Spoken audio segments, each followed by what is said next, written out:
तो महाराज जैसे ही मैया रोने लगी, इधर माता कुंती भी आ जाती है, मोहन भी आए। पांचों पतियों ने जब देखा कि मेरी पत्नी रो रही है, तो कहने लगे द्रौपदी तुम चिंता मत करो, जिस किसी ने अगर तुम्हारे बालकों को मारा है मैं उसे जीवित नहीं छोड़ूंगा। द्रौपदी जो थी कहने लगी अगर जब तक मैं उन हत्यारे को अपने सामने नहीं देख लूंगी तब तक मुझे चैन नहीं आएगा। आज बिल्कुल भी देर नहीं की, मोहन चले हैं, अर्जुन और भगवान श्री कृष्ण दोनों लोग चले हैं आज उस हत्यारे का पता करने के लिए। पहुंचते हैं, जाकर के जंगल में पहुंचे, पता चला इधर अश्वत्थामा को कि हमें पकड़ने के लिए आ रहे हैं। इधर क्या हुआ, वो पांचों बालकों के शीश जो थे अश्वत्थामा जो था लेकर के पहुंचा दुर्योधन के पास। तो दुर्योधन ने जैसे ही देखा तो महाराज एक एक करके सारे शीश जो थे फोड़ दिए। तो महाराज भीम के जो पुत्र का शीश था वो शीश जैसे ही फोड़ा तो उसे कुछ महसूस ना हुआ, तो उसने ये सोचा कि हाय अश्वत्थामा तूने ये क्या किया, मेरे वंश को ही खत्म कर दिया। क्योंकि दुर्योधन को ये श्राप लगा था जिस दिन अगर तुझे बहुत प्रसन्न, जिस दिन तू बहुत प्रसन्न होगा और उसके बाद अगर तुझे दुख होगा तो तेरी मृत्यु हो जाएगी।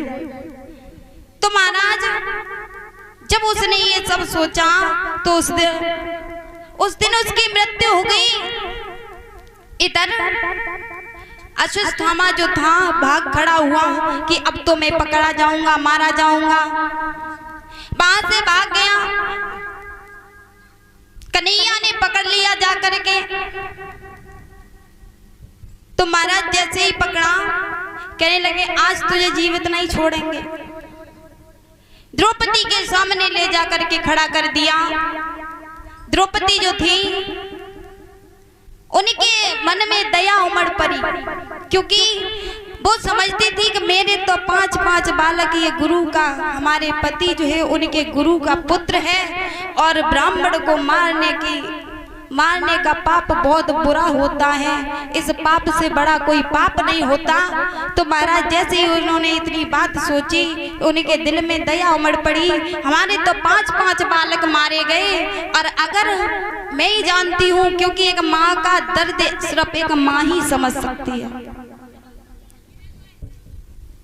तो महाराज जैसे ही इतनी बात सोची तो उन्होंने कहा अगर मैं अपने बालकों के मरने पर इतना रो रही हूँ तो इनकी मैया कितना रोएंगी।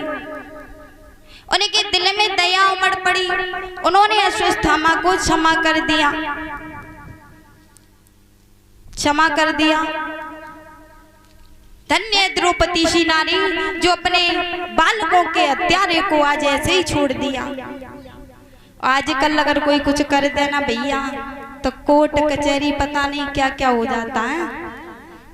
यानी कि अगर किसी ने किसी को मार दिया तो उसका बदला सिर्फ मृत्यु है, मृत्यु ही दंड है, उसके सिवा और कोई नहीं है। माफ करने का तो कोई सवाल ही पैदा नहीं होता। आइए संकीर्तन बोलते हैं, उसके बाद में आगे की कथा।